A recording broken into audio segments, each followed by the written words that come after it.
Hello everyone and welcome back to our YouTube channel. In this video, I'm going to show you how to fix Chirp Audiobooks app not working. First, to resolve this issue, we will first head over to our device settings. From here, scroll down and tap on General. Once you're in the General Settings tab, look for iPhone Storage option and tap on it. Over here, you can either search for the app or you can scroll down and look for it. Then tap on the app.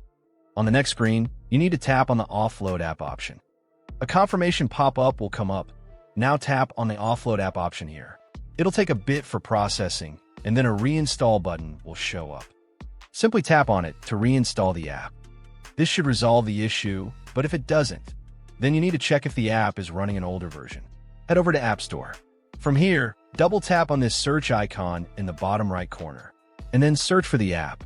Once the app comes up in the search result, and if you see this update button right next to the app, simply tap on it to make sure you're running the latest version of the app. However, if you continue to encounter this issue, then you will need to completely reinstall the app, which usually resolves the problem. Head over to this screen the way we did before, and over here, tap on the Delete App option here to uninstall the app from your device. A confirmation pop-up will come up. Now tap on the Delete option here. Once uninstalled, open up App Store and search for the app in the search bar. After the app comes up in the search result, simply click on this cloud icon to install it back onto your device. Hopefully, this resolves the issue. If it does, consider sending a super thanks to support our channel.